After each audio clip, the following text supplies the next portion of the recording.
Good evening, ladies and gentlemen, and welcome to the Flatout Racing Network's coverage of the 12th race of the 58th season of the Rolling Thunder Gaming Talladega Challenge Series. This is playoff race number 4, elimination race number 2 at the end of the night.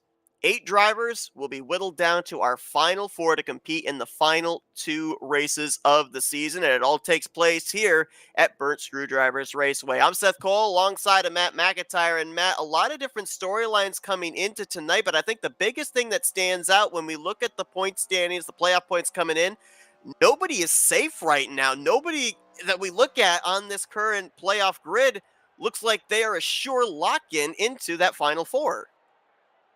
This race, especially for Keith Hughes being on a must-win, is gonna be. We've seen some crazy races already this year. I have a feeling that it's gonna ramp up like triple. Taking a look at the playoff points coming into this race, and as you can see, Grant Wesley right now, he is at the top of the playoff points, but that cut line, it's actually co-cut line, if you will. Bob Seminara, Bobby Farrell tied for 4th. You've got Grant only 14 points up, and then you got Joe DeSpirito only 2 points back. There's only 16 points separating the top 7, and as mentioned, with Keith Hughes missing last week, he's in a must-win situation. But the interesting thing about that is the odds seem like they're against Keith Hughes, but we've seen drivers that are in must-win situations here, whether it be to get into the Final Four or even back in the early stages of playoffs here in the past couple of seasons. They've been able to rise to the occasion, have been able to do it. One name that kind of springs to mind a couple of seasons ago, we saw Grant Wesley a couple of times was in must-win situations, and he was able to find victory lane en route to eventually hoisting that championship trophy. So while the odds do not seem in favor of Keith Hughes here tonight, you certainly cannot take anything for granted, as we've got our field rolling off of pit lane by virtue of the random qualifying. Joe DeSpirito captures the pole position here tonight, one of those 8 playoff contenders. Ken Roberts will be alongside of him on the outside of row number 1. Doug Hewlick and Jeff Crivello, their row number 2. Row 3 will be Jim Black and Grant Wesley, another of our Elite 8, Greg Palmer and Craig Hagley. They're in row 4 with Richard Martin and Tom Dixon completing the top 10. In row 6 is where you'll find John Godfrey alongside of Brian LaBelle. Row 7, Jason Scheck and another of our playoff drivers, Josh Metallic. Row 8 is going to find another playoff driver, Brian Schilling. He's going to be joined by JT Mayhew. Row 9, Chuck McClure and Terry Bombard. And completing the top 20 will be David Cannon and another of our playoff drivers, Rodney Sullins. Then you've got row number 11. That's Keith Bynum, joined by another playoff driver. That's Bobby Farrell. Row 12 is going to find Wiley Coate alongside of Tim Nofsker. Row 13, Cy Jones and the must-win situation for Keith Hughes. Row 14 will be Brian Ronson and Mark Paglia. And then completing the top 30 is going to be Bob Seminara, playoff driver, and last week's winner, Dante Ricky, in the number 84. Rest of the field completing the 35 car grid will be Bob Dixon, Donnie Garrett, Andrew Miller, Glenn Harris, and Jeremy Jeffries. Good starting track position here for a few of our playoff contenders. Joe DeSpirito and Grant Wesley will have to see if they're going to be able to maintain. A couple of drivers going to have to work their way from the back to the front. Keith Hughes and Bob Seminara starting outside of the top 25. And they are going to be right in the middle of the storm the second we kick off. Down through the tri-oval at 70 miles per hour. Remember that start-finish line, like Talladega here at BSR, all the way down here, midway between the tri-oval and turn number 1. An extra few hundred feet could be very important by the end of the night, but here we go. Who's going to make it into the Final 4? Green flag flies. DeSpirito's Chevy Silverado on the bottom. Going to lead them into turn number 1. Gotta wonder, it's an elimination race for 8 drivers, but there's another 27 drivers in the field. They could care less about the playoffs. They're just out here trying to find victory lane. We've seen that mentality out of the non-playoff drivers. You go back a couple of races ago when Brian Schilling kind of was a little bit tentative on how hard he battled Donnie Garrett. Garrett eventually went to victory lane in that race, and go even back to last week. Grant Wesley duking it out with Dante Ricky. Dante had nothing to lose. He was the aggressive one. Grant Wesley kind of backed off, big picture race, realizing that there's a big championship trophy at stake, did not want to put himself in a bad situation. So those 8 playoff drivers have to keep that in the back of their mind here tonight, that the other drivers, that they're going to be in a take no prisoners attitude. Yeah, especially with this being a cutoff race. One little mistake, like a car 6 in front of you, could end your season. And with 35 drivers in the field, that means there's about 35 points up for grabs. So to your point, I mean, what was it, 16 points separating first through seventh? That 16-point advantage could go away very quickly if you get involved in a wreck and you cannot get that truck to refire. If we end up having any of our 8 playoff contenders get involved in a wreck here tonight, I guarantee you, if the engine is still running, even if they are only putt-putting around the racetrack, they're still going to go out there and try and log laps, because you kind of have to. You've got to hope that maybe a continuation of attrition will benefit you after it's already hurt you, and maybe, just maybe, by the skin of your teeth, you can make it into that Final Four. Exactly. To quote DW again, you just don't know what's going to happen, because they're already mixing it up 3 wide, several rows back. And Black is the truck on the inside line there, the Bass Pro Shops number 86. Keep your eye on him here tonight.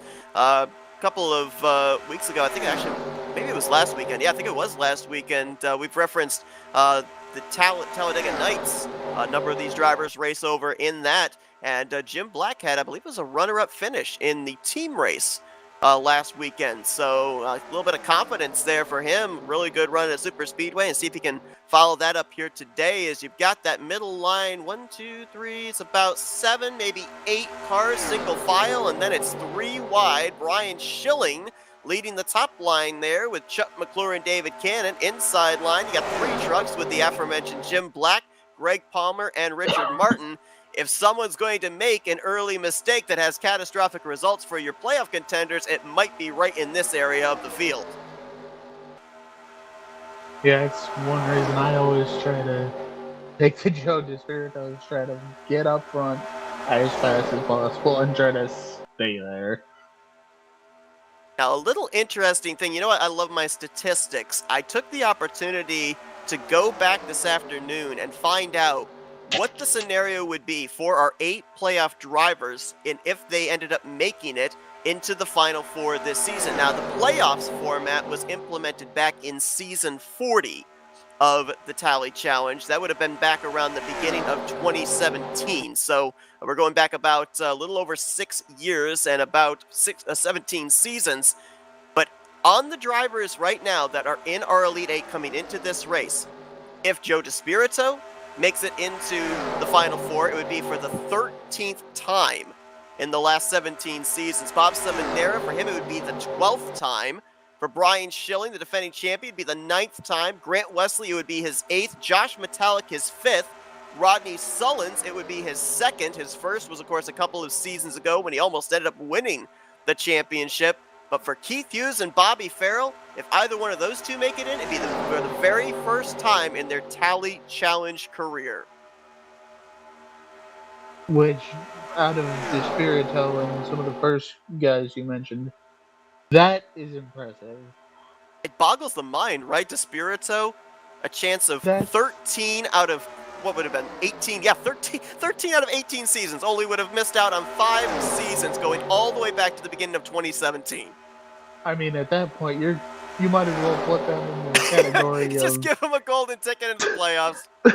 Yeah, put them in the category of Petty, Earnhardt, Johnson, with that kind of stats. Good Lord. Grant there, he looked like he wanted to go on the outside of Jeff Crivello after pushing him up to the front.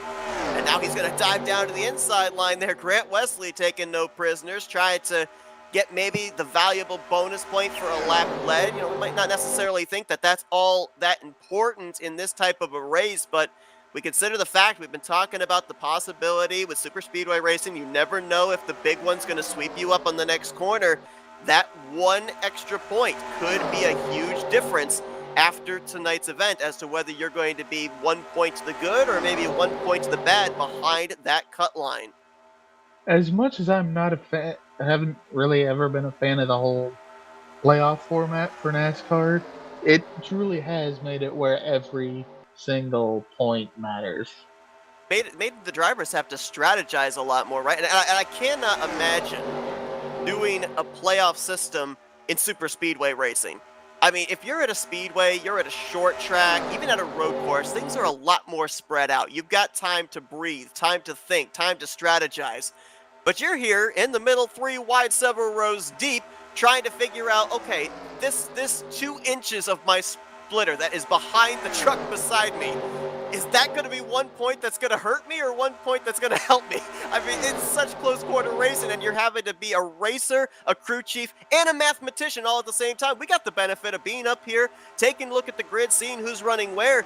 They've just got an F2 that shows them in relation to about 5 drivers ahead of them and 5 drivers behind them, and all the while they got to remember how many points they were either to the good or to the deficit as all this is going on at over 190 miles per hour. I think something happened to Tom Dixon because he's lagging way behind the field. I think he lost the draft. I was noticing about a couple laps in. That's one of the tough things about super speedway racing as well, is when you're that last truck in the pack. If you're not able to stay in touch, it's very easy to lose the draft. So I think that's what's happened to him. Something just happened mid-pack. I noticed them spread out quite a bit there around the Tim Knopfsker truck. I don't know if somebody checked up or if there was a bad bump, but it definitely kind of seemed to break up the middle and outside line there, and that's going to give the advantage even more to the bottom line here all the way around the racetrack. Brian Schilling now going to be leading that middle groove.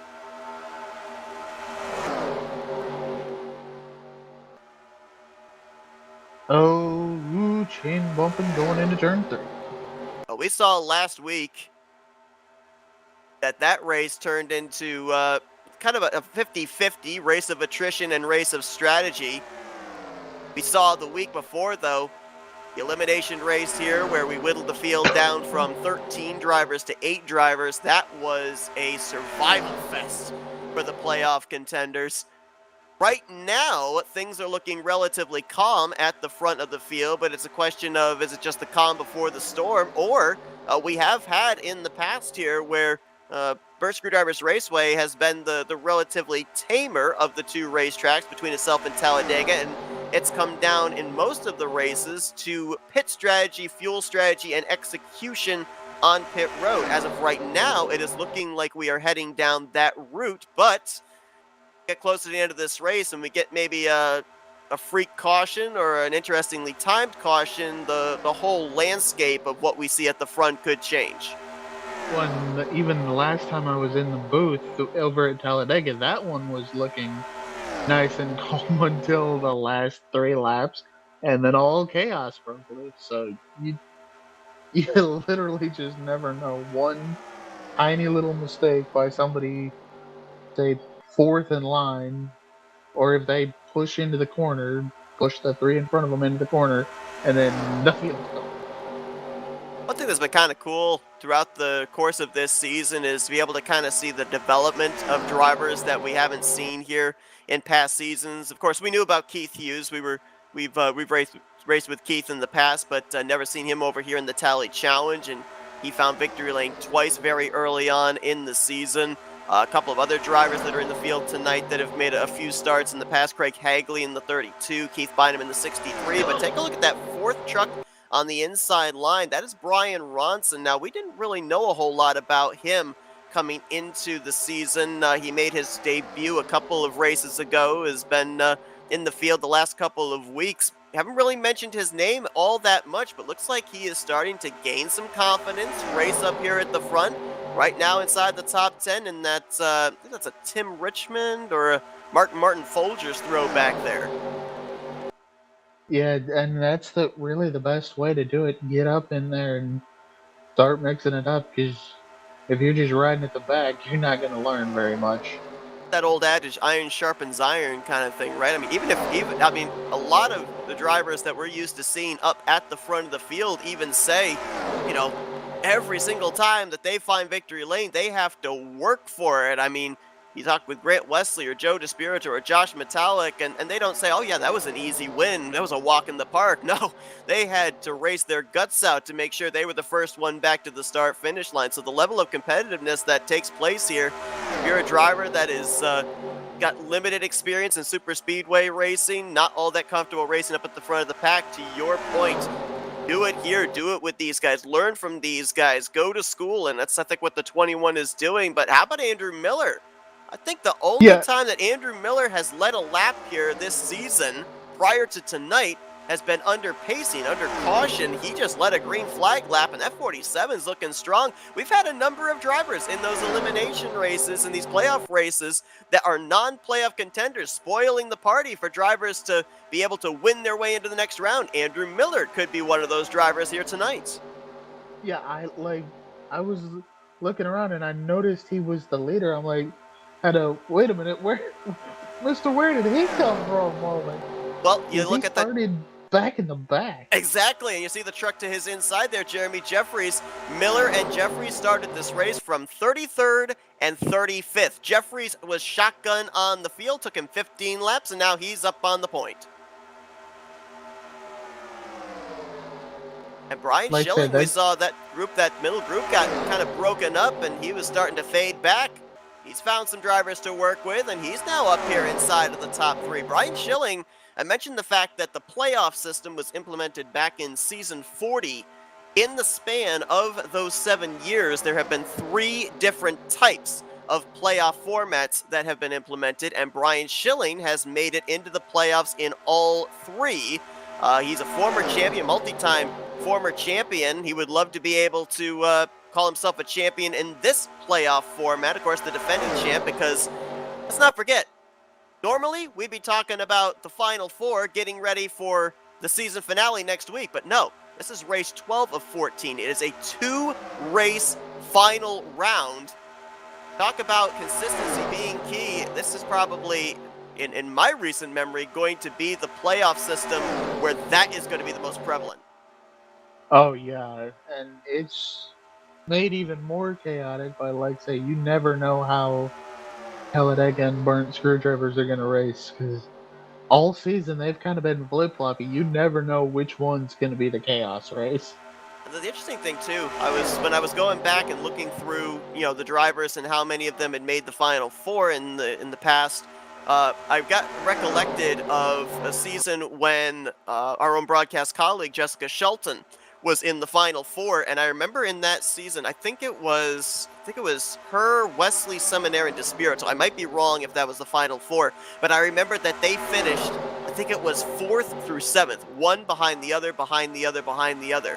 We're not going to have that kind of a scenario here this season with it being 2 races. We got some drivers diving for pit road here.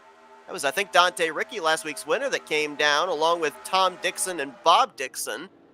Bob Seminara and Mark Paglia in as well. Normally don't see the 712 pit very early, but he's in there. Cy Jones going to pit as well.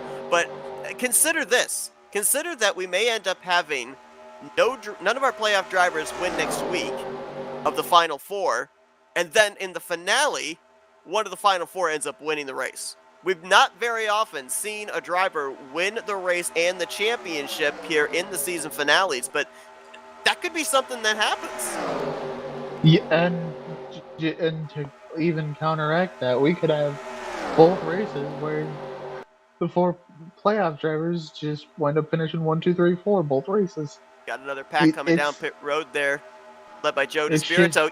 Go Ken Robertson, Donnie Garrett to get together. Yeah, what would happen in that scenario? What if one of the Final Four ends up winning next week? Like, does that puts all the rest of the 3 in a must-win situation? But I mean, if you have 2 playoff drivers, 2 of the Final Four that win both races, is there a tiebreaker? What happens there?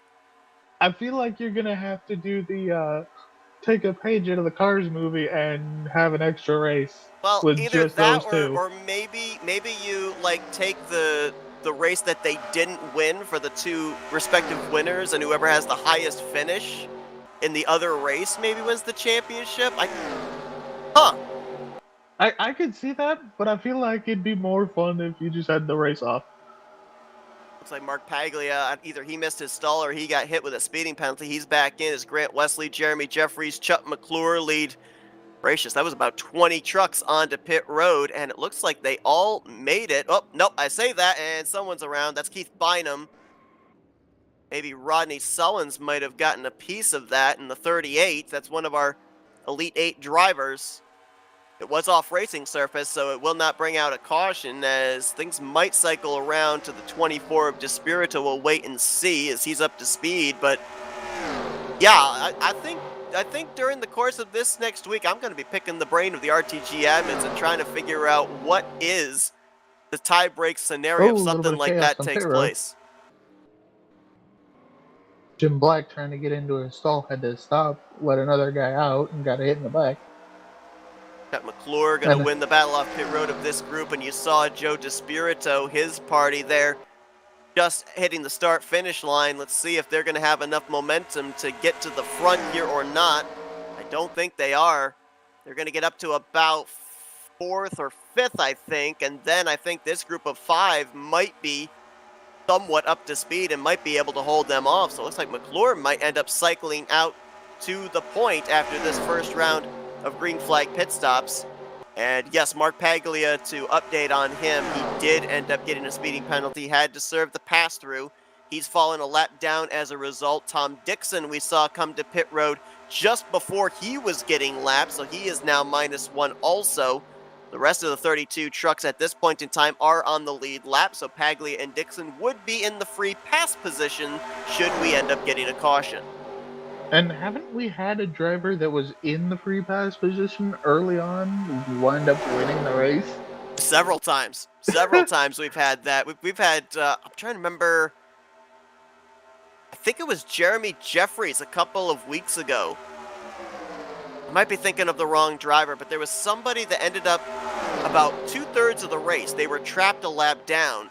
They got the caution. They got back on the lead lap. Only had about 10 laps, I think it was, to be able to mount a comeback, and they finished up inside of the top 10. So, yeah, still very early on in this thing, not even a third of the way through. Plenty of opportunity for those two drivers, Paglia and Dixon, to be able to mount some kind of a comeback. Actually, correction on my part, I think Paglia, after serving his pass-through, he was able to get back on the lead lap still. Yes, he is actually scoring the lead lap. Our scoring was a lap behind. He is about a straightaway ahead of these race leaders. Saw him going into 3 as they were coming out of turn 2. So he is, by all accounts, about, 2/3 of a lap down, hoping a caution comes out to save him. Tom Dixon is the only driver that is -1. And let's give an update right now of where your 8 playoff contenders crossed the line the last time by. Grant Wesley, the highest of those, in 3rd. Joe Despirito was 4th. Keith Hughes, must-win situation, but he's up in 7th. Brian Schilling 8th, Bob Seminara in 10th. Got to go all the way down to 16th before you find Josh Metallic. Bobby Farrell down in 20th place right now, but all 8 of them inside the top 20 as things are currently scored. Oh, and I believe I missed Rodney Sullins, actually. My apologies. He's 26th. And it just goes to show none of these guys are thinking points right now. No. I mean, honestly, I don't know if you can. We talked about the scenario, 16 points separating 1st through 7th. I mean, with the field that we had tonight, there could be huge point shifts. I think you have to be in the must-win mentality so that way you keep yourself to what you mentioned, up at the front where things are a little bit safer and you have less of a chance of throwing away a good finish. If you keep that mentality of stay up at the front, yeah, you may not come away with the victory, but you could get a top 5 or a top 10 that was necessary to get yourself into that Final Four. Well, you say relatively safe at the front, but right now that's actually where the eye of the storm is because of all the pit stops.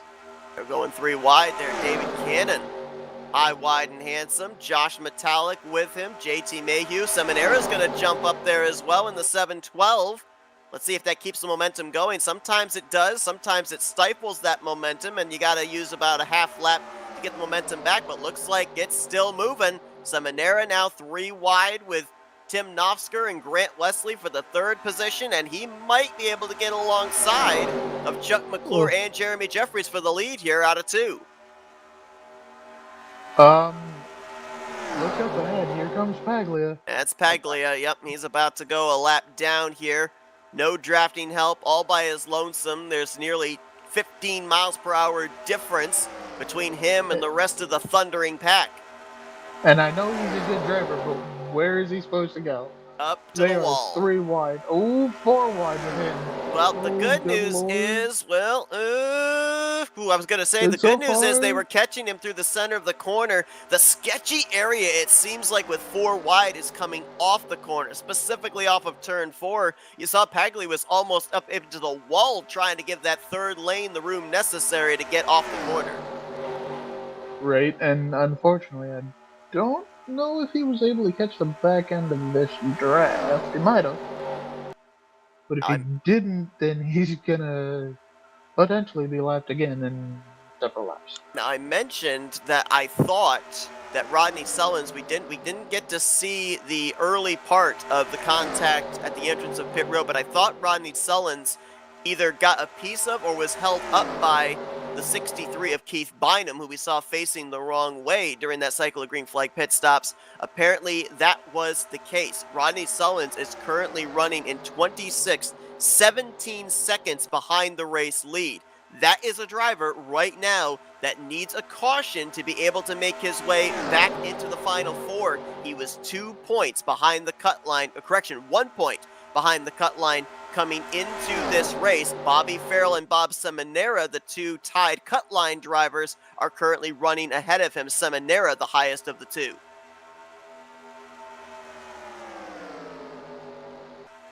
And that just goes back to the execution that we were talking about on pit road. Not only getting onto pit road, getting to your stall, getting off pit road, but also being aware of who's around you, if they're having a problem, if they're slowing up. You know, that type of stuff is just as treacherous as it is up here on the right side of the yellow line.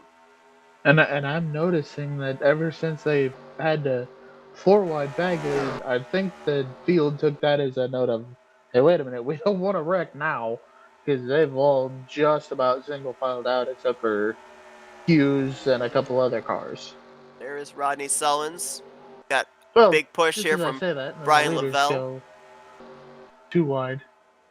And there's Bobby Farrell right now in 20th. He's got Richard Martin and Wiley Coate trying to help him get up to the lead pack. Now, I'm just going to throw out a disclaimer. Be sure to stay here till the very end of the broadcast. The admins do a great job of getting the points updated, so we're able to give you the scenario of who is in, who is out each and every week, whether it's the first playoff race of a round or the elimination race. We will have the official word for you here tonight, who is in the Final Four. For some drivers, it may be a little bit more clear-cut if they were above the cut line or near the cut line with their finishing position, but for others, it may be so close that we may not be able to visibly call it.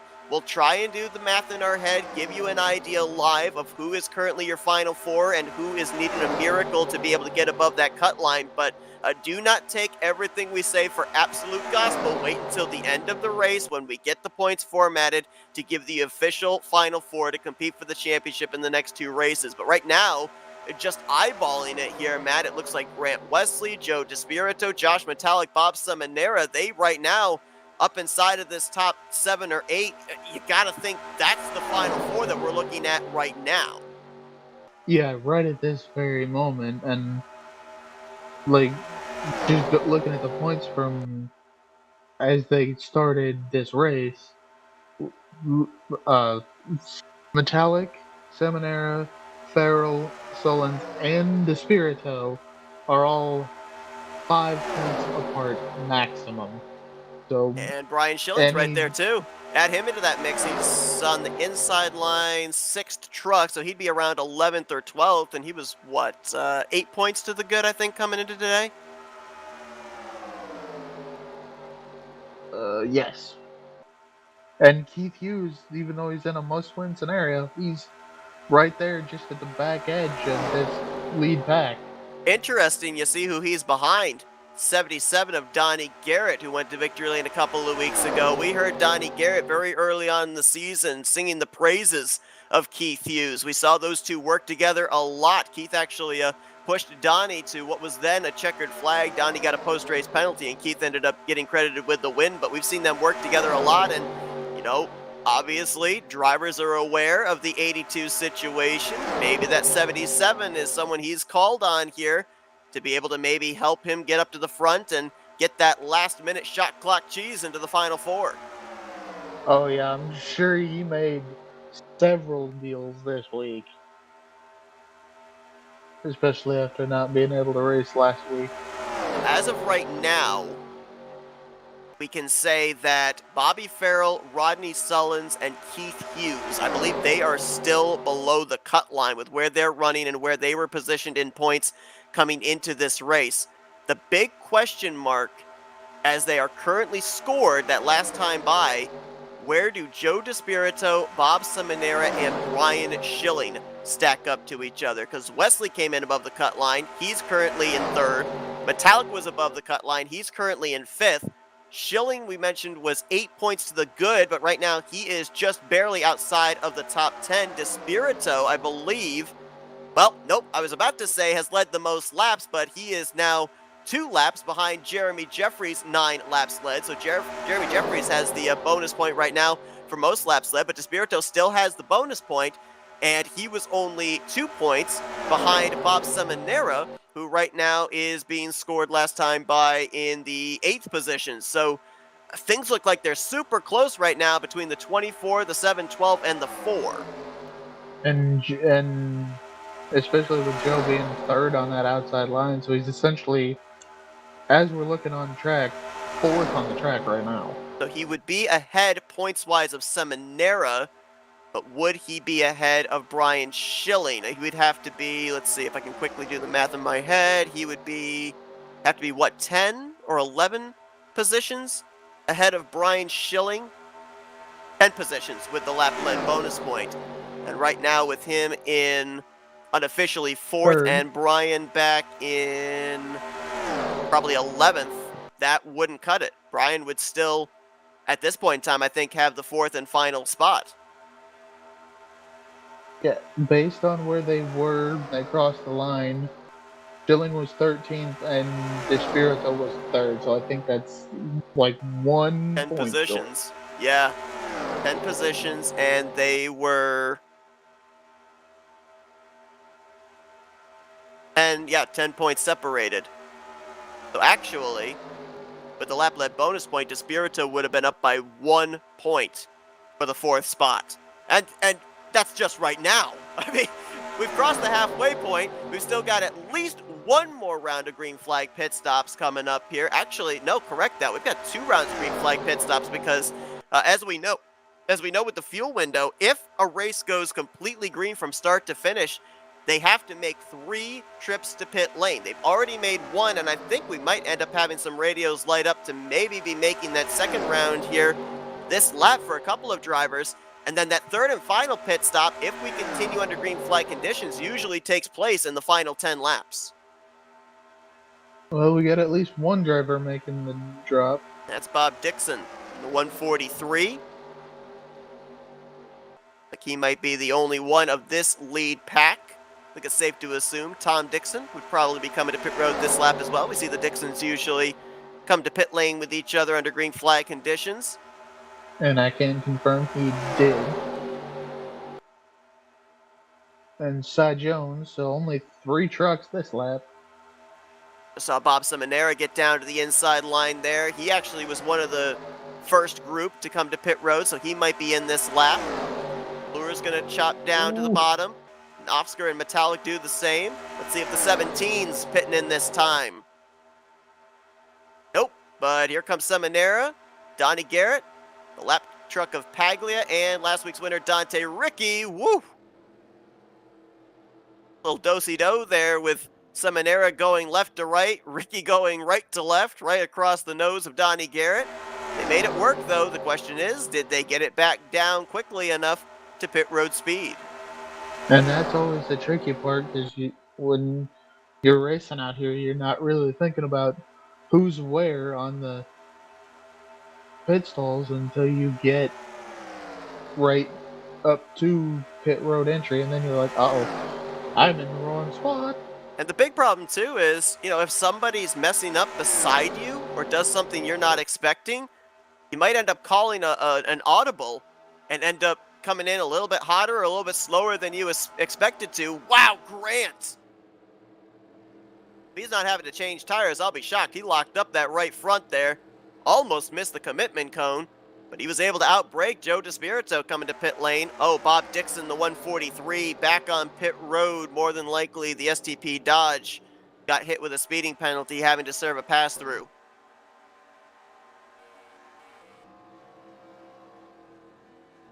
Ronnie Sullins there in the 38. Coming down pit road, Keith Bynum, Craig Hagley. Andrew Miller just completed his service. Grant Wesley down and away in the 88. That looked like a fuel-only pit stop there for him, so maybe he didn't lock up the tires nearly as bad as I thought. Didn't change those Goodyears. Oh, no, we got problems on pit road. Keith Hughes gets into the back of Jeremy Jeffries and sends him spinning. Jeffries is in his box. Let's see how much that's going to cost him.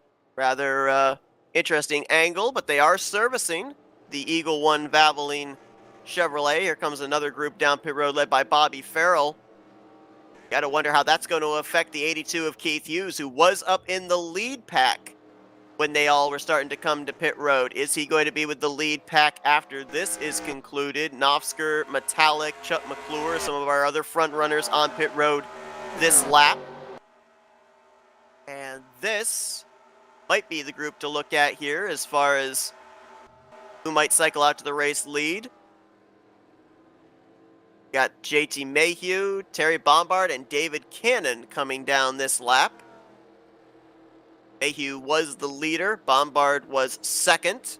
This should turn the race lead over to either Grant Wesley or Chuck McClure. David Cannon coming back down pit road. He might have gotten hit with a speeding penalty there. Yeah, looks like this is a pass-through. Yeah, I think that little mistake on pit road is definitely going to cost the 82. Uh-oh, what happened to Bob Seminara? He's all by his lonesome here in the 712. I don't know if he had an incident on pit road or whatnot. So I'm not seeing that he got a penalty.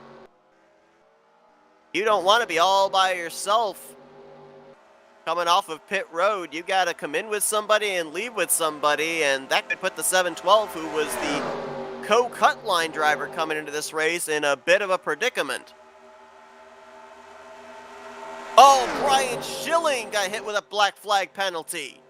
And he would have cycled around, you see right there, to fourth place. Another playoff driver, pit road's bitten them.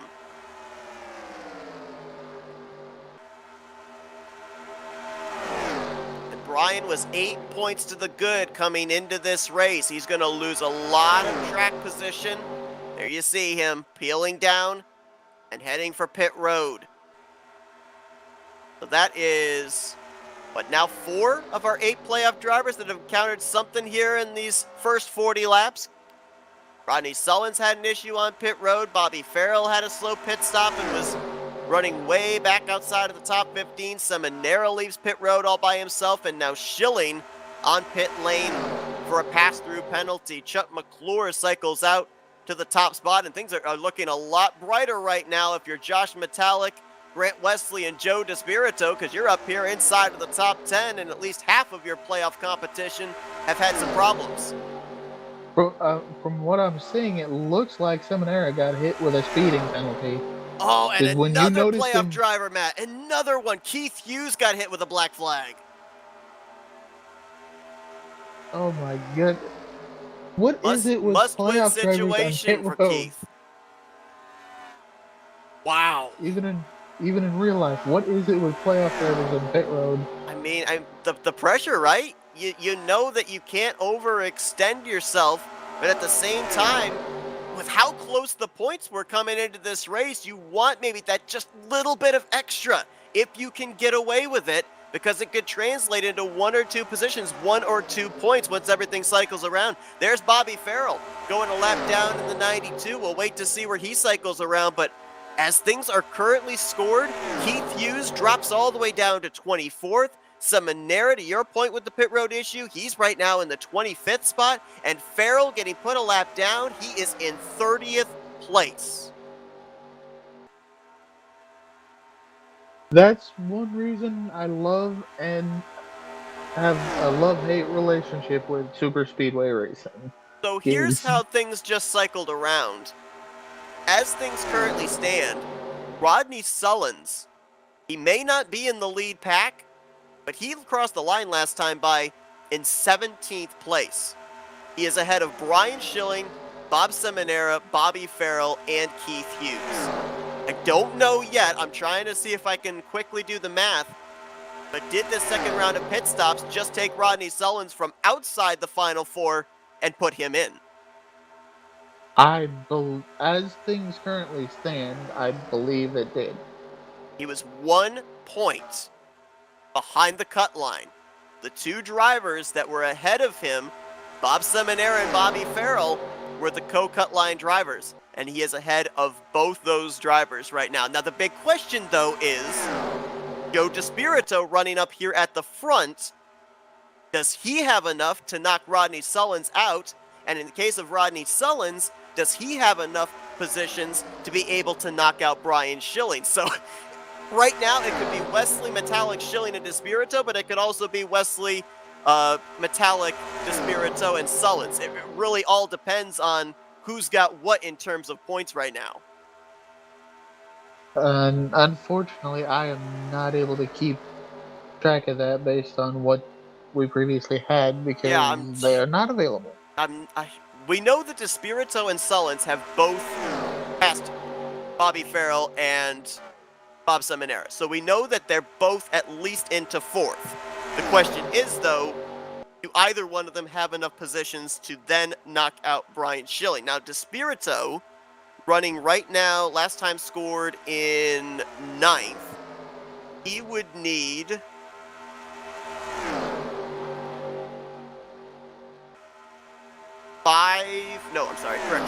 he would need 10 positions ahead of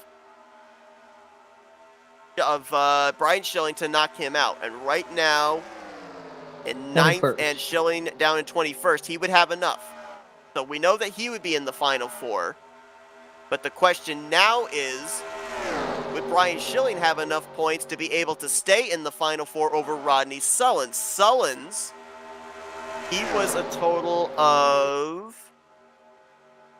9 points behind Brian Schilling coming into this race. Neither driver, I believe, has led a lap. No, they have not. So that means that Rodney Sullins would have to be running 10 positions ahead of Brian Schilling. Last time by, Rodney was 15th, Brian was 21st. So I believe that right now, Brian Schilling is holding on to that final 4th position by 5 points over the 38 car.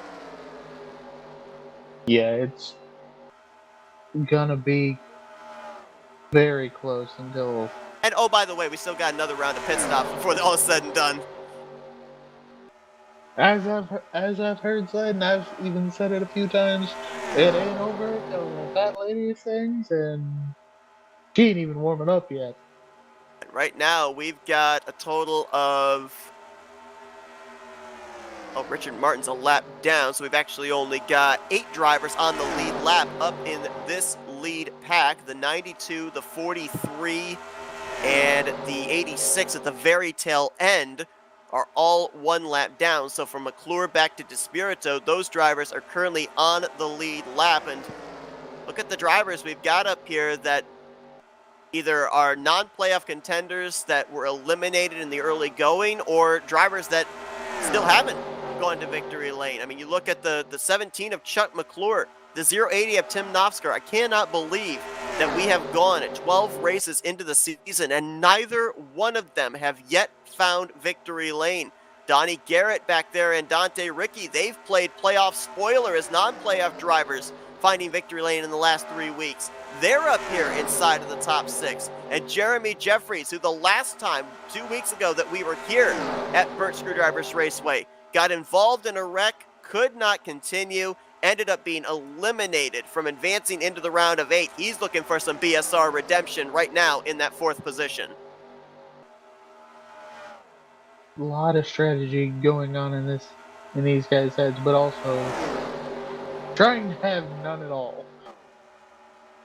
So far, we are nearing 50 laps of green flag racing here in the 2nd and final elimination race of these playoffs. By the end of the night, it is the final round. 4 drivers move on to battle for 2 races. We have 34 of our 35 drivers still running. By last lap, 24 of them were on the lead lap, but David Cannon just went a lap down, so now only 23 will be on the lead lap. Actually, correction, 22 with Seminara also getting lapped there. The only driver out of the race at this point is Jason Scheck, who'll get credited for 35th place. And again, we've got that one more pit stop coming up, which, based off projection, should take place somewhere in the vicinity of lap 55 to 58, within the 10 lap to go mark.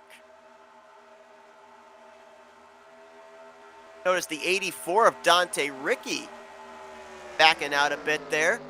Wonder if he was trying to pick up David Cannon, keep him up with this lead pack, or was the 84 maybe throwing in the clutch, trying to save a little bit to go a little bit further. Remember, Dante's actually been one of the first drivers to hit pit road here during the first cycle of pit stops. He was part of the first group on the first round and part of the second group on the second round. Look at this. We got the 043 of Brian Lavelle coming off pit road. The fuel window's open to make it the rest of the way, so maybe some drivers trying the short pit strategy.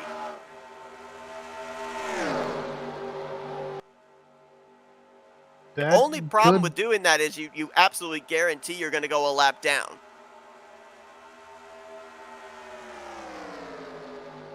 That, and hopefully you calculated it correctly. We've got this next time by 15 to go, and we know they can go a minimum of 17 laps on a tank of fuel. But they definitely know they can make it if they take the recommended 2 cans. Got a pack of 3 up here they're about to catch. That's Brian Ronson, Craig Hagley, and Tom Dixon. Ronson is the only one of these 3 that was on the lead lap, so he will go a lap down. Hagley will go a second lap down, as will Tom Dixon in the 45. So if you're Metallic, Wesley, and Despirito, I know you want to win the race. Whenever a driver puts the helmet on, gets behind the wheel, the first thought in their mind is, I want to be the first one, by hook or by crook, to that checkered flag. But you're sitting in a situation right now where 5 of the other playoff drivers have had issues. They're running back right now outside of the top 10. Are you a little more conservative this time when you come to pit road to make absolutely certain that the speeding police do not nab you?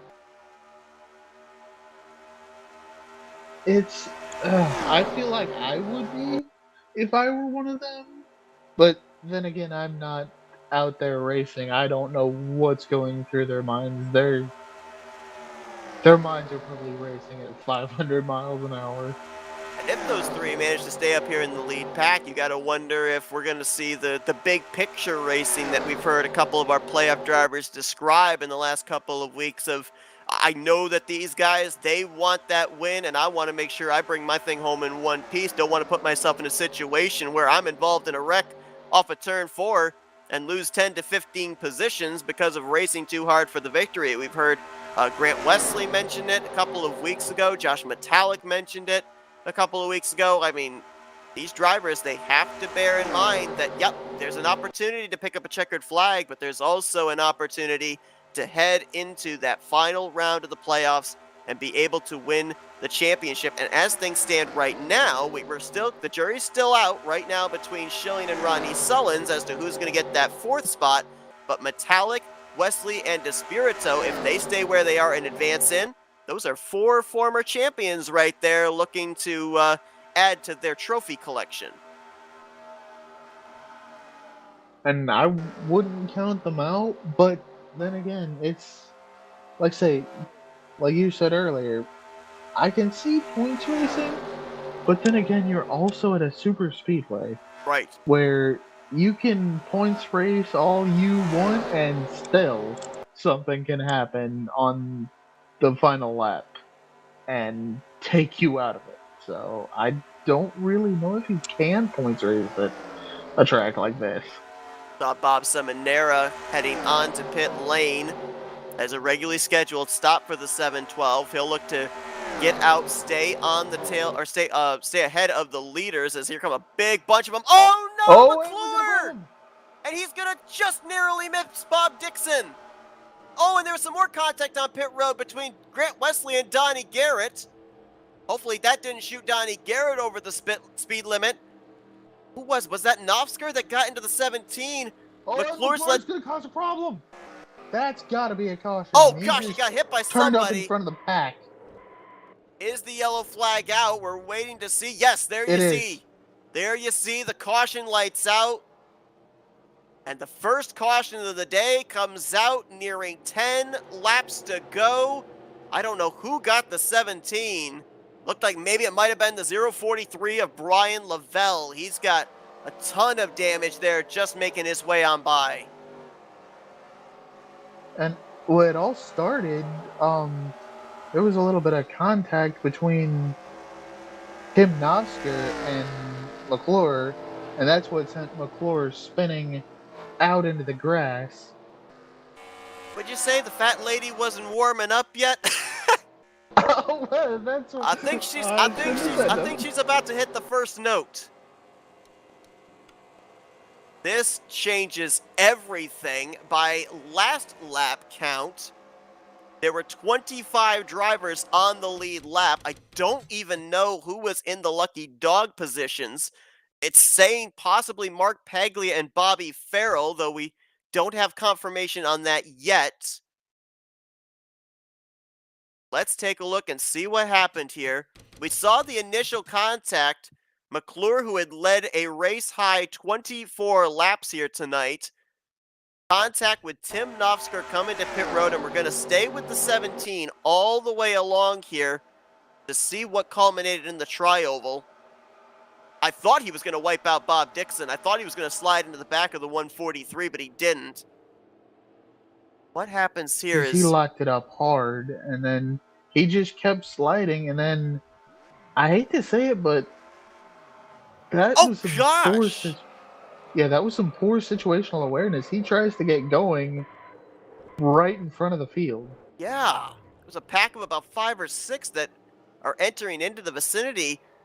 The caution, I don't think, was out at the point the 17 was up on the racetrack, so those drivers would not have been aware that there was a truck in trouble there in the middle of the track. Go back and take another look at this. Somebody else got a piece of it. It wasn't just Bobby, or make that Brian Lavelle. I couldn't tell who the other truck exactly was. Chuck McClure's gone to the garage area. His day is done. Let's see if we can pinpoint who that other driver was. JT Mayhew in the 338 might have got a tiny bit. The 10 of Terry Bombard got hit, and then the 43 just clobbers the 17. John Godfrey as well got up into the outside wall there after he got into the backup. I think that was JT Mayhew. Man. Let's take an onboard with the 043. The 17 is a somewhat, well, I can't say similarly colored. Black and gray are cousins in terms of the color realm, but I think it'd probably be easy to see a black truck sideways in the middle of the track. But let's see from the onboard of Brian Lavelle if you could end up seeing that truck. Then again, he's actually Brian was what, 5th truck in line there, so he wouldn't have been able to know what was going on. Let's go with Mayhew. Let's see if Mayhew, the lead truck in this pack, if he was able to see McClure as they were approaching him. See the lingering smoke there. Going at 196 87 or something. I Oh, really don't feel like you would have seen him until Keith Hughes splits to the bottom was wow. when I think You they noticed him. saw the 82 right there with that onboard from the 338 of Mayhew. And he was, talking about Keith Hughes, on the tail end of the lead lap at the time. This caution saves him. Must win situation. Not a lot of laps to be able to work with, but puts him back in the game. That might that late second dive to the inside might have been a championship saver. So we're still waiting to see who officially are the lucky dogs. Look at Mark Paglia, and the 28 is one of them. Wait and see who the other one is. I believe Bobby Farrell was based off our scoring. Yep, there you see him on the outside making his way up. So it's Paglia and Farrell, a couple of Ford F Series that are going to be able to take the wave around, get back on the lead lap. Farrell, this would, I believe, put him back on the lead lap. So new life for another of the playoff contenders. The driver that this caution did not help. We saw Bob Seminara make that dive onto pit lane just a couple of laps before that big pack came to pit road just prior to the caution. He's still going to be trapped one lap down at this point in time. Now, granted, if we end up having a caution come out here in like the first 2 or 3 laps of this upcoming restart, and he's in a free pass position, he might be able to have a 2-lap shootout at the end to pick up some spots, but he's going to need a very quick caution, that is for sure. We're going to wait till the 28 and the 92 make their way around before we officially announce where everybody is going to be restarting, specifically the 8 playoff contenders here, as we're going to be more than likely, well, lights should go out this time, so we'll get the green flag with 7 laps to go. Not quite to that point of no return, and now fuel's not going to be a concern anymore. Everybody can make it from here. And real quick, I took a different camera angle to on JT Mayhew, the far chase, and just to see where the 17 was, and you cannot see him until he guns it, try to spin back around, and at that point they're going 196, just 20, 30 yards before the commit cone. So how Keith Hughes reacted in time, I have no idea. And they were all running in a single file line, and I think they hadn't yet pitted, so they were probably in preparation to all come down pit road together for the final pit stop. Might not have even been looking at their monitors at the time, or what was on the racetrack. Might have been looking at their F3s, trying to figure out how much fuel they were going to take, or if they were even going to take tires. So, yeah, might have Because surprised a couple of them. I have a feeling they, if anything, they were probably going to pit the next lap. But great heads up awareness by Keith in that 82. Your point might have saved his championship, but again, he's in a must-win situation. He's going to have to pick up 23 spots here on this next restart. Get up here to the front, restarting back in, it looks like 24th place. It's going to be Jeremy Jeffries, the leader, Donnie Garrett in second, highest playoff driver, Grant Wesley will be third. Last week's winner, Dante Ricky, looking for 2 in a row. He's going to be fourth. Joe DeSpirito, another playoff contender there in fifth. How about John Godfrey up here in the top 10 late? He's going to be in sixth for this restart. Josh Metallic, looking like he's making a case for himself to advance to the Final Four. He's seventh. Jeff Crivello, highest running Dodge here in the 8th position. Ken Roberts there in 9th, and Greg Palmer up there inside the top 10 in that 10th position. Rodney Sullivan's going to restart in 13th. Brian Schilling in 16th. Keith Hughes in 24th. Farrell getting the lucky dog in 26th. And Seminara right now being scored the second car 1 lap down in 28th. He'd be in a free pass spot should a yellow flag come out here very early on in this final run to the finish. It's going to be 7 laps to go here at Burnt Screwdrivers Raceway. And right now, I'm going to keep an eye on that 711 and the 338, because with them being in that wreck, I don't know how up to speed they're going to be.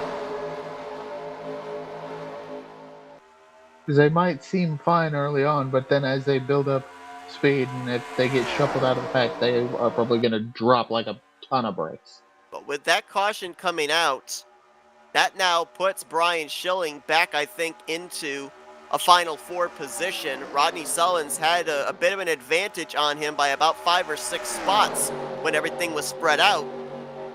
Now Brian Schilling's only about 3, 4 positions behind him, and he's up in the same pack as driver 38.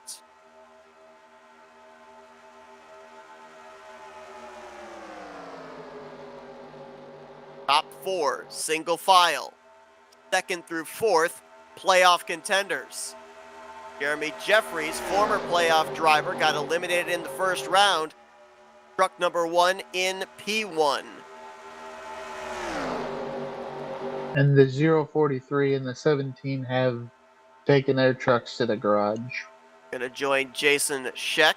So 3 drivers, more than 60 laps in, back behind the wall. The rest out here still running, 26 of them on the lead lap, as trying to formulate a top line there is Donnie Garrett along with Dante Ricky, and they know that it is coming down to crunch time, because next time they hit the start-finish line, it's the point of no return. The next flag will end the race. Lap 62 goes on the board, 2.66 miles away from when we're going to be at either a caution or the white flag ending this 12th race of the season. Oh, and they got a wreck! We got a problem in the back. They got a wreck. David Cannon. Oh, and he gets clobbered by the 45 of Tom Dixon. Up ahead, Glenn Harris, Bob Dixon, and Cy Jones spinning on the back straightaway. I believe this caution came out in time for us to get a shootout to finish this thing out. Oh, Rebecca coming back to the line. Jeremy Jeffries up in the air, metallic. Dante Ricky, John Godfrey, look out oncoming track. Oh! T-Fuse zips through it again. He gets through it all. Oh, and now Wiley Coates spins, crossing the line. Someone's flipping up here. That's Novsker. 088 of Novsker. Jim Black's involved. And smoking. What is going on? Happening? Oh, now Mark Paglia's up and into the wall over in the middle of 1 and 2. What has this last lap been? What? Well, that's the thing. I don't think this was the last lap. We were coming around to the completion of lap 62. No, I don't think it was the last lap. I just mean this last lap, like, in general. Mayhem, like... for one. I mean, I think our replay department's gonna get their pay tonight with all the different angles they're gonna have to take of what took place here. Terry Bombard, smoking. Wiley Coate, crunched up. Now, after all that, Joe DeSpirito is the race leader. The question is, though, do we, based off of what I'm suspecting, do we get that 1-lap shootout, or is this race ending under yellow? We've got about 3 laps to be able to figure that out, as we're going to go back and try and get you as many replays as we can of what took place. Let's start first with the first incident over there in turn 1. That I believe starts with David Cannon. Cannon was battling with Bob Seminara for first truck 1 lap down. And he's going to get some assistance right there from Bob Dixon. Kind of came down across the nose of Dixon. Might not have realized he wasn't clear. Yeah, that had to be, because he went from the middle lane straight to the bottom, and I just don't think he noticed the 143 at all. We saw him get hit by Tom Dixon live. You'll see it again in the back portion of your screen as we take a look at what happened to Glenn Harris. Oh, Brian Schilling got the wall there off of turn 2. And then runs into the back of Bob Dixon in the 143. I'm wondering if some of this was drivers not remembering that since it was less than 10 to go, it was raced back, and they might have been starting to slow up maybe for that caution that came out. I don't know. Then we go further up and take a look at what happened with the race leaders. Dante Ricky, Jeremy Jeffries, Josh Metallic all involved in this. Oh, looks like Godfrey gets into Dante, turns him down into Jeffries, who catches some major air. Metallic slides up the track. think On the all of these hairs. drivers, I don't think any of them get hit. That's one of the tougher places to avoid a wreck there in the tri-oval, but I think those three drivers, the 711, the 84, and the 39, I don't think any of them had any contact. And then we saw Wiley Coate. He was spinning after the start-finish line along with Tim Knopfsker, who was barrel rolling. Here's them making their way past the wreck, racing back to the line. They're 4 wide. Knopfsker pushes up into Coate. And then they kind of warp together. Oh my gosh, and then make that Jim Black. He ends up getting collected by the 088. Then a follow-up hit there with Wiley Coate, and then further up again. Let's go to another look for Mark Paglia. Oh, he went to avoid the Knopfsker incident. He gets down into the grass, has no grip. He spins out up towards the turn 2 wall. Right there, that transition from grass to asphalt, and up the track he goes. Hey, Matt, you ever been on a roller coaster? Yeah. We're going to take that entire lap with Keith Hughes. I think that guy just went on a roller coaster ride. Yeah, and he probably enjoyed that as much as I enjoyed the legend there at Santa Claus, Indiana, which was not at all. Here's the first thing with Cannon. Hughes goes down to the apron to avoid the Cy Jones incident on the back straightaway with Glenn Harris.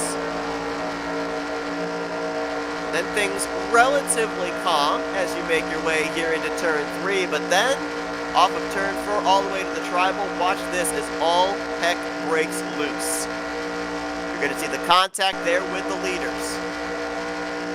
Hughes going to have to split the gap right here between Dante Ricky and Josh Metallic. Then here's the incident ahead with Knopfsker and Jim Black. Gets on the brakes, waits for it all to figure out which direction it's going, bypasses that, and then, just for the little cherry on top, here comes Paglia right up into his path, and he pulls low to make his way around as well. Keith Hughes. And even before he got to the Knobsker incident, Paglia had to dodge him by just inches, which is probably what resulted in a little later up when Hughes re-catches Paglia. Now the problem for Keith Hughes, while he did a lot of slicing and dicing to pick up positions, he worked his way from, I believe it was 24th to 14th. But they crossed the line in 14th place, and a few of those drivers that he passed, it was under caution. So I'm not certain if those drivers were allowed to get their spots back or not. It looks like they were. He was in a must-win situation, so all of that finessing his way through traffic, looks like he still is going to come up just short of making it to the Final Four. Somebody's back here smoking in the middle of the pack. Is that the 86? That is Jim Black. Yeah. Yes. And Seth, we are on the final lap, and we are. Lights are still on. Which means this race is going to end under yellow. We were wondering, it could have possibly been a one-lap shootout, but the race will end under yellow. And Joe DeSpirito, he wasn't in a must-win situation. He was 2 points behind fourth in the standings coming into tonight. But he's going to win his way into the Final Four. Grant Wesley, who right now sits in third, he's going to point his way into the Final Four. Rodney Sullins is up here in 5th. Has he done enough? Metallic's back in 21st. Schilling's back in 18th. Ooh, man. I think Sullins is in. Barrel's in 19. And a couple of trucks that are out there smoking. Terry Bombard as well. They've been hit with black flags for dropping debris. I'm assuming the admins are probably clearing those black flags so they can just try and limp those trucks around to the checkered flag. Knopfsker's got roof damage up here in 8th place. my Dante Ricky out of goodness. the race. Mark Paglia, John Godfrey, David Cannon out of the race. So, I apparently opened my mouth. Well, we've had the big one at Talladega and BSR. That was the long one. That thing Right. started from turn 2 on lap 61 and didn't end until the middle of 1 and 2 on lap 62. And here Just they come to the incident line. after. Joe DeSpirito, the multi-time champion, will look to be a champion once more. He's advancing into the Final Four with his victory here tonight at Burnt Screwdrivers Raceway. Double checking to see, I believe this is Joe's third win on the season.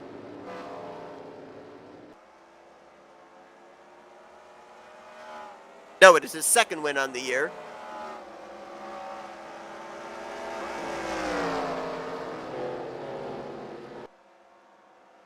Actually, no, wait.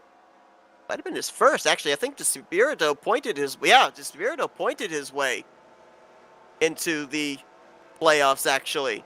I thought he was a former winner this year, but how about that? First win on the season, and it couldn't have come at a better time.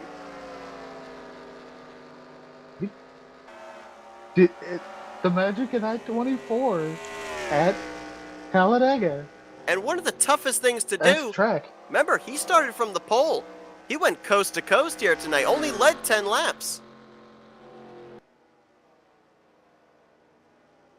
And tough break for Keith Hughes. Had to avoid chaos on the final green flag lap and couldn't get the positions necessary. Now again, do not take the math in my head for absolute gospel. I wouldn't even trust my own math, but we will get the official word. From what I'm calculating right now, tentatively, the Final Four would be Joe DeSpirito, Grant Wesley, Josh Metallic, and Rodney Sullins. But we'll have to wait for official scoring to find out. And on top of that, too, with all the different things we had take place on this final lap, the RTG admins, they'll be spending this week going back, looking over everything, checking to see if anybody would have been subject to a post-race penalty, a points penalty, what have you.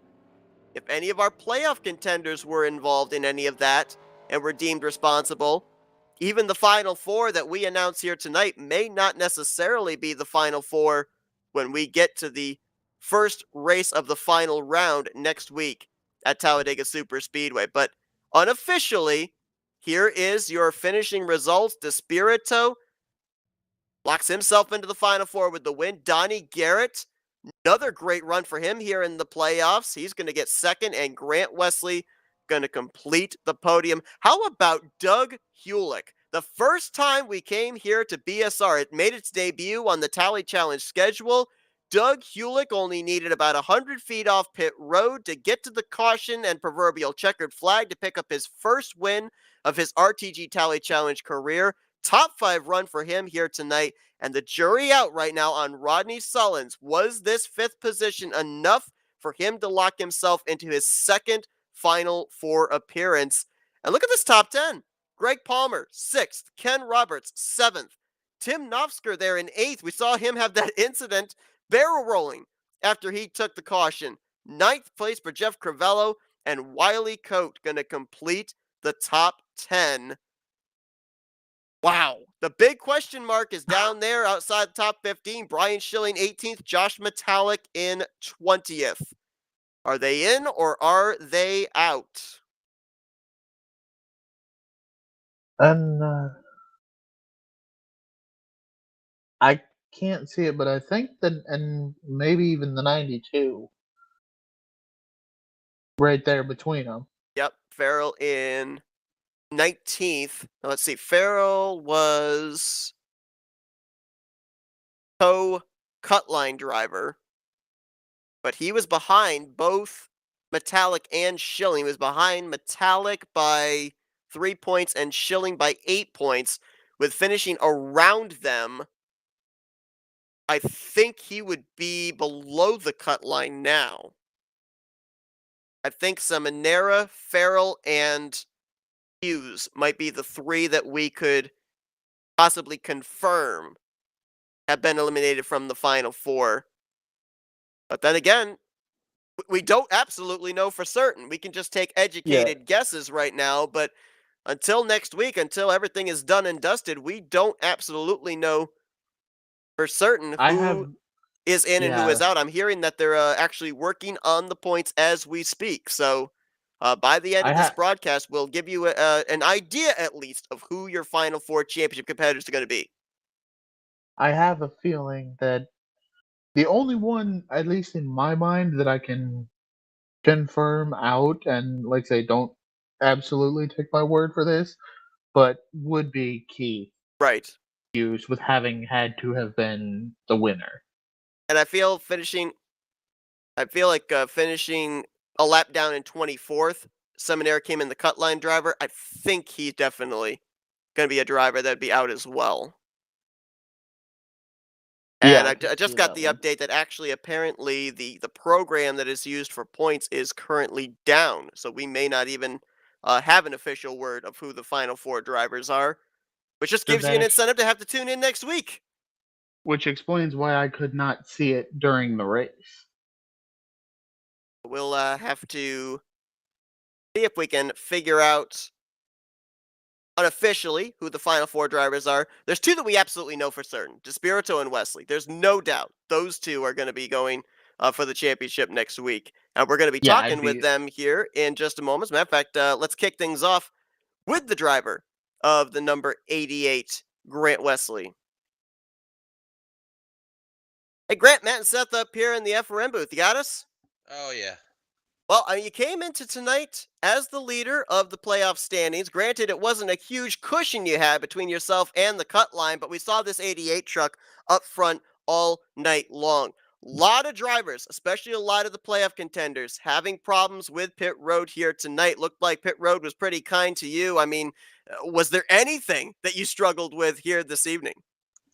There was actually one pit stop there with like 20 or 30 laps to go that I was borderline on. I thought I might get a black because I was gonna pit, and I seen most of the guys I was with stayed out, and so I just hesitated a little bit, and I was really super hot.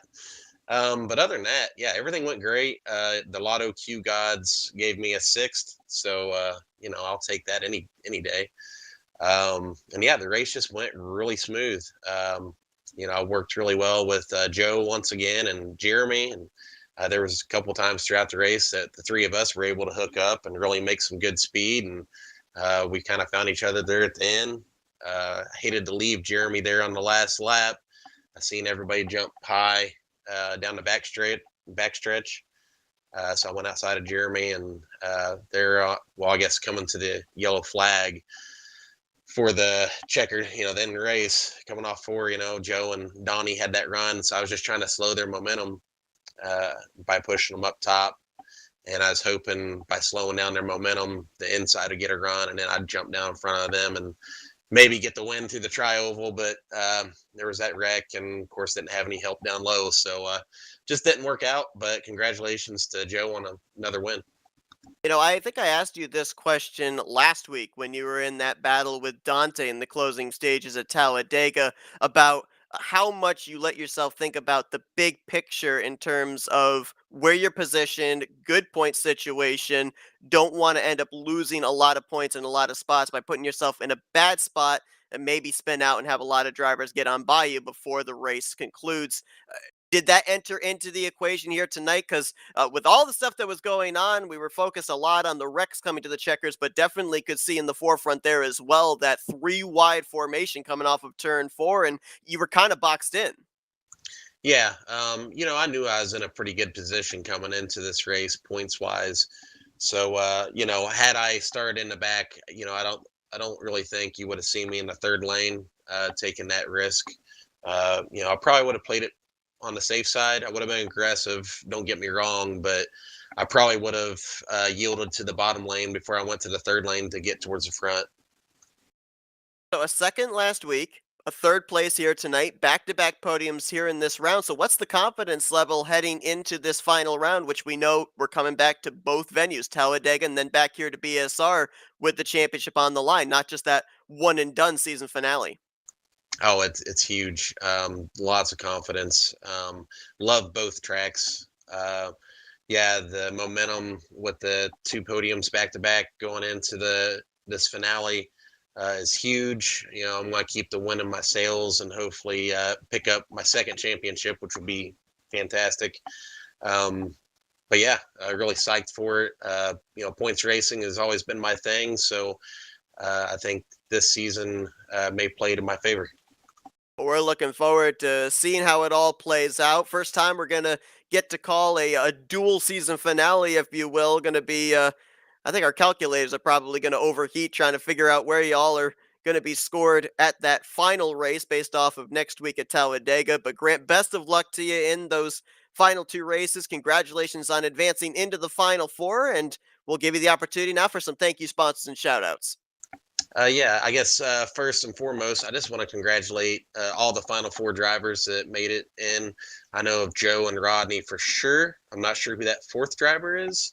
But, you know, while I do have confidence going into the last two races, you know, I'm not going to be too confident because those are some tough guys. So looking forward to a pretty good finale here. I'd like to thank the owners here at Rolling Thunder Gaming, Sean Prime, David Cannon, the admins here on Thursday night, Josh, Wiley, and Tim, FRN as always, Seth and Matt, man, you guys are awesome. I'd like to thank my teammates with XFM, my friends and family for watching, and my girlfriend, Brittany. That's Grant Wesley. It'll be the 8th time he will make an appearance in the Final Four, and he'll look to capture his second championship of his Tally Challenge career. Best of luck, Grant. Congratulations on the great run here tonight. Hey, thanks. Well, he's not battling for the championship, but he's been having some pretty good numbers here in the last couple of weeks, including a trip to victory lane just a few weeks ago. Let's see if we can talk with Donnie Garrett.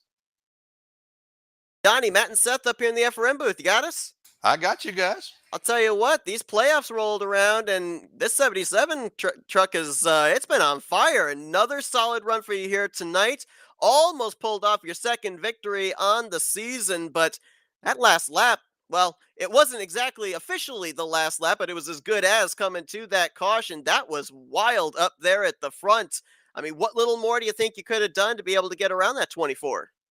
Well, I mean, that's my teammate. I'm gonna do what I can to help him first, and that'll come back. And there was one spot there where when I got him side by side with Grant, anyone else I would have shot the bottom and it probably went by both of them. But you got to have help here. Like I've said in these interviews so many times, you can't win these things by yourself, and you cannot win championships by yourself. You got to have help. And Joe is a loyal guy, and he works with me. He gets behind me. He's going to push me, and so that'll come back. That'll come back triple fold, and got him on into the finals there, and hope he gets up there and wins another championship.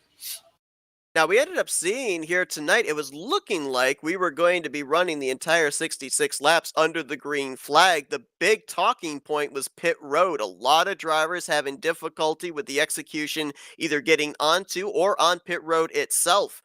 You were one of the drivers that was able to tame pit road here tonight, stay consistent up in the lead pack all night long.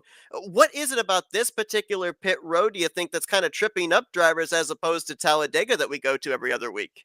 Well, I'm glad I fooled you because I had anything but smooth sailing down pit road.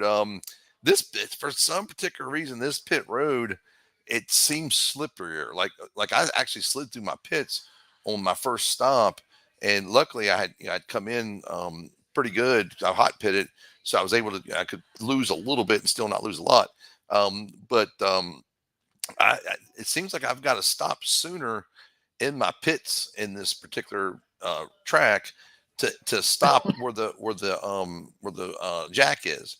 So other one I could stop right on a dime. This one I've got to actually aim for the line and try to stop there to get the car to stop forward. So I know a lot of guys were sliding their pits tonight, and I don't know. Just there could be because it's night. It could be, I don't know if it's cooler. I have to go look at the temperatures and see if they're considered cooler here at night, and that changes. That changes the grip level on those tires. Now, we know that for the 4 drivers that advance into the championship battle in these upcoming 2 races, their goal is clear, try and finish ahead of each other. But you, along with the rest of the field, you're out here with 2 opportunities left to still be able to capture checkered flags here in season 58. So, what do you expect the tone's going to be here next week at Talladega? And then when you guys come back here to BSR in 2 weeks, do you expect to kind of see a little bit more of the same like we saw here tonight, kind of I don't want to say calm, but the green flag racing, the double wide and 3 wide in the early going, and then maybe a caution that mixes things up, and we have the aggressive racing at the end? Or do you see us being aggressive right out of the gate in these final 2 races? Well, it depends on who you are, where you're at. I think it calms down because people don't want to be that guy that wrecks the playoff contender. So I think there's a little bit more respect given, towards the end of the seasons.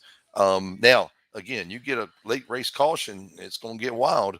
But tonight, I think it was just nobody really wanted to be the guy that caused the wreck, and just a lot of respect was given out there, and but like I say, moving forward, the guys that are, of course, we'll have our final 4 now, and there's no more advancing. So now it's all about getting the best finish that you can get. So those guys they're not going to get aggressive. They're going to want to top 5 on the death is what next 2 races. You don't want to get wrecked next week. You want to be in that top 5, and then that that's going to keep you somewhere towards that front for that last race. But yeah, pit road here is it's crazy. I think it's a product of the qualifiers and the non-qualifiers. I started 34th, and within 3 or 4 laps, I was in 8th. So I got to come in under a green flag pit stop, and I pit. Well, 20 seconds or whatever, 15, 10, 12 seconds. You still got cars coming in around you that are lagging in, and it just creates chaos on pit road. What I'd like to see is I'd like to see us lotto the start, and then go qualify, add laps to the race, come out and line up to where that draw was, but keep the pit stops so that guys that can qualify faster ain't sitting back in 34th position. That way we're up towards the front and we understand those guys up there. And pitting back there in 34th, man, is an absolute nightmare.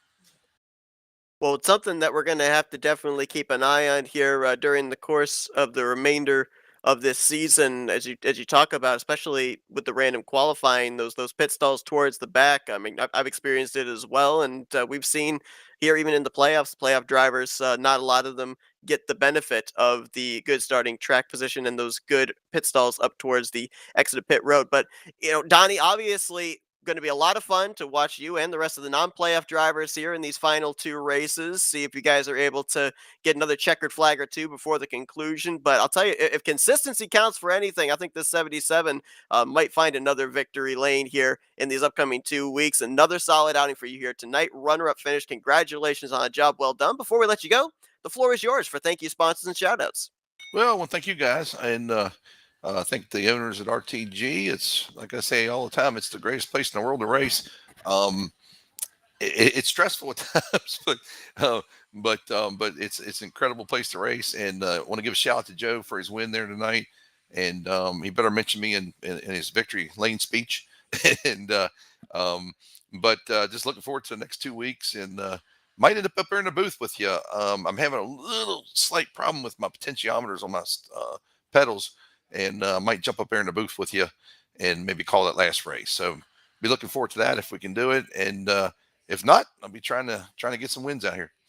Sounds good. That's Donnie Garrett. He brings it home 2nd place here tonight in the final elimination race of the playoffs. Well done, Donnie, and go enjoy that finish. And we look forward to seeing what you got in store for us here in these final 2 races of the season.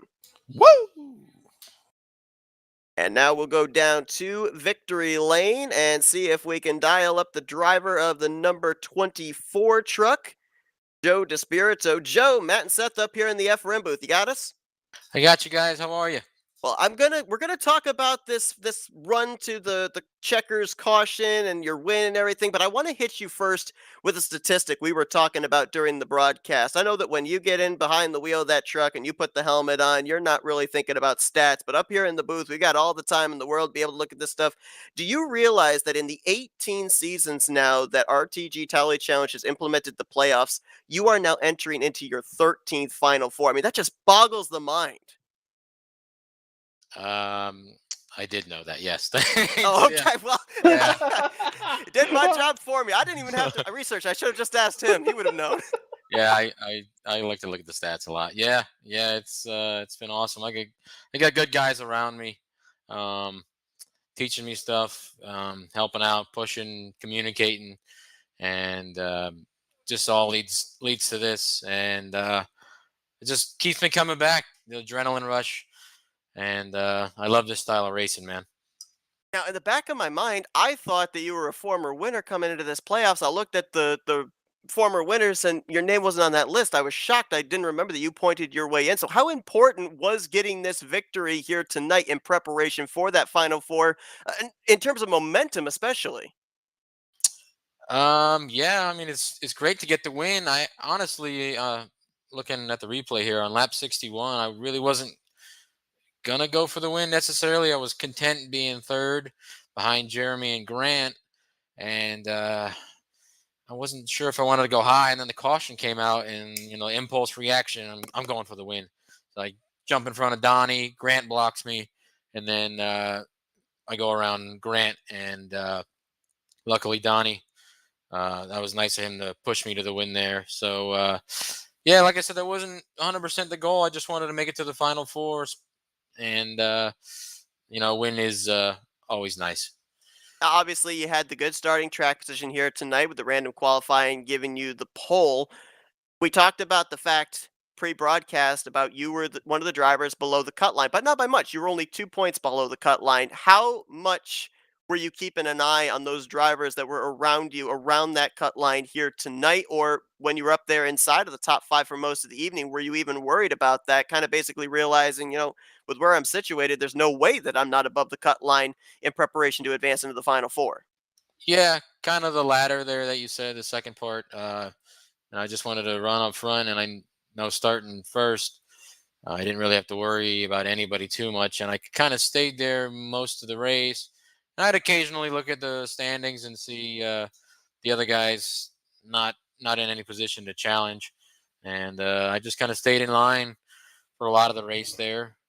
And the caution came out late. That put me in a position to go for the win, and it worked out. But yeah, it was just to stay up front most of the night. That was the goal. So this is the first time that the playoffs are implementing the two-race finale, if you will, this final round coming up. So what are you looking for as one of the final four competitors? Are you gunning for victory lane, or are you looking for consistency over the two races? Uh, it depends. It's kind of like tonight. Tonight, I was just gonna try to finish top three there, and then you never know what could happen in the last couple laps there. You see a lane moving, and it's hard for me to not make that move sometimes. So we'll see. It's all split second reactions. I can't I can't tell you what the game plan is till it happens. It's everything happens so fast on this track with these guys. So we'll see, man. Just this is the first time it's implemented with the point system. All the championships I have are that winner take all finale. So or most of them are. So we'll see. This is different. We talk about it all the time. You heard it right there from an RTG regular.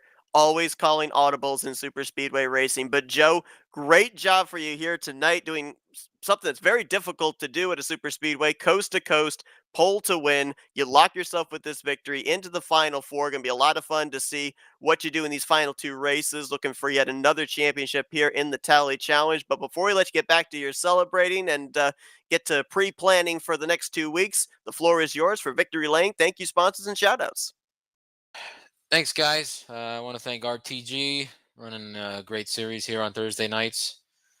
FRN, you guys do a great job on the broadcast. Seth, Mobs Motors, my boys, Thank Donnie for pushing me at the end there. That was nice of him to stick with me. I thank my sponsors, Old City Fly Shop out of St. Augustine, Florida. I thank everybody watching at home, my dad, Uncle Travis, LC, Dan, work buddies. Yeah, thanks everybody. Appreciate it. That's Joe DeSpirito, brings it home with the checkered flag here tonight, advances into the Final Four to compete for the championship. Best of luck and job well done here tonight, Joe. Thanks, guys. See you later. All right. Took the opportunity to try and do a little bit of mathematics here. We know for certain DeSpirito is in. We know for certain that Wesley is locked in. Did a little bit of calculating in terms of Rodney Sullins. Now, Rodney needed to be 10 positions up on Brian Schilling coming into this race. He finishes 13 spots ahead, so he bypasses Brian Schilling. For Josh Metallic, he needed to finish 5 positions ahead. Sullins finishes in 5th, and Josh Metallic finished in 20th. So by calculations, Rodney Sullins is going to be in the Final Four for the second time in his career. And I got a little story about Rodney Sullins here in just a moment. But who is in that fourth and final spot?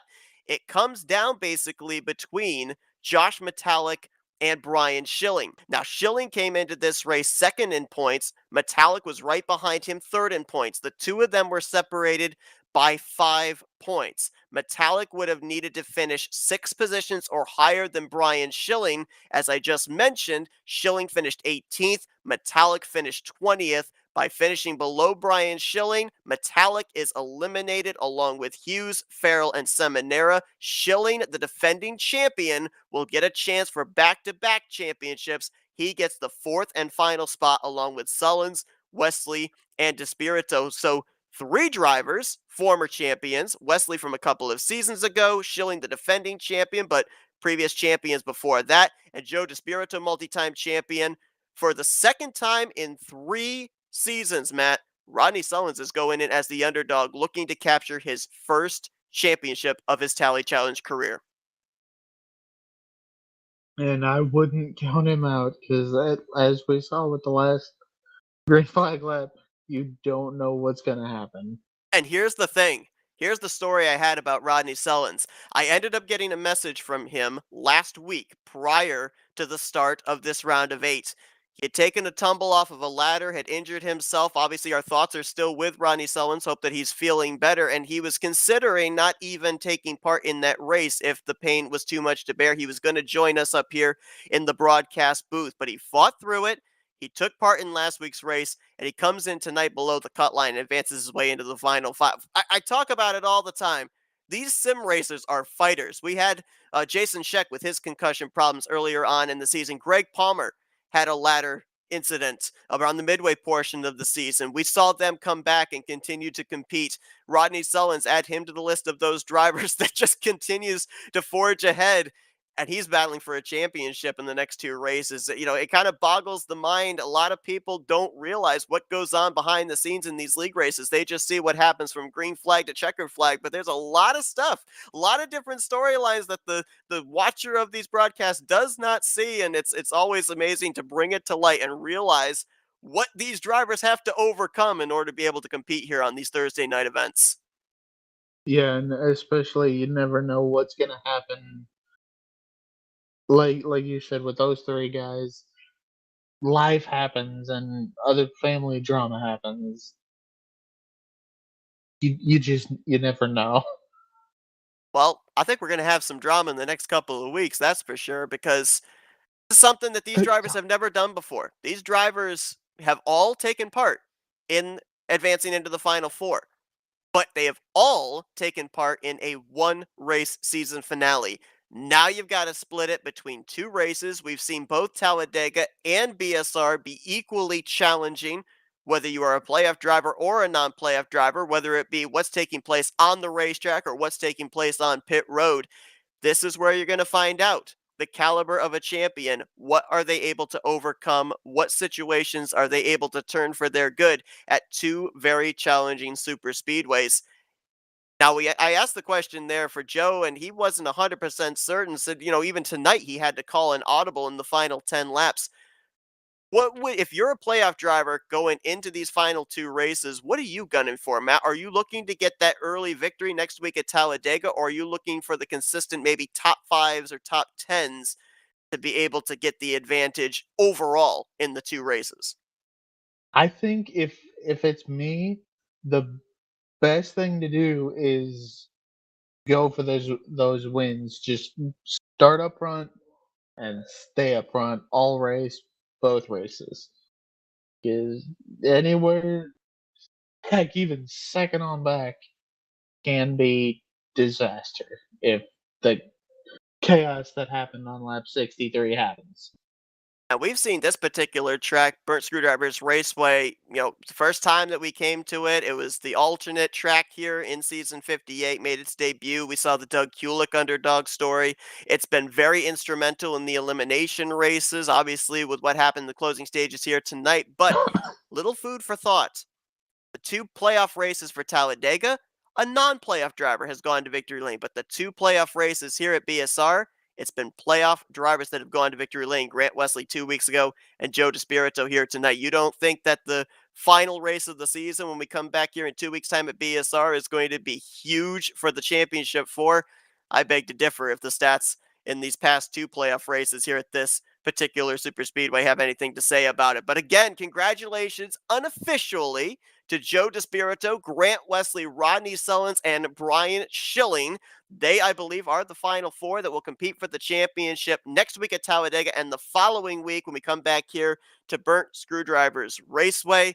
Again, tune in next week, though, because the storyline might change depending on what took place in that long one we saw here in the closing stages of this race. But it's been a wild one here tonight, Matt. We didn't know coming in who was going to be in the final 4. We got a bit of a general picture here leaving. Cannot wait what's going to happen in these next 2 weeks, and I appreciate you joining me in the booth here tonight. Oh yeah, this is definitely gonna be one heck of a 2-race playoff to watch. Absolutely. Well, glad I'm up in the booth. Oh, you don't want to hop down there in one of them trucks? Go ahead. You can do it. No thanks. You first. Well, thanks everybody for tuning into our coverage here tonight. We hope that you guys enjoyed it. Again, tune in next week. The first of 2 races for the Final 4 begin at Talladega Superspeedway. Next Thursday night, the green flag will fly at 9 p.m. Eastern Standard Time. Congratulations once again to Joe DeSpirito on his victory here tonight, as he and 3 others will try and battle for the championship here in Season 58 of the Rolling Thunder Gaming Talladega Challenge Series. For Matt McIntyre, I'm Seth Cole. Enjoy the rest of your Thursday night, folks, as you've been watching another broadcast courtesy of FRN, the Flatout Racing Network.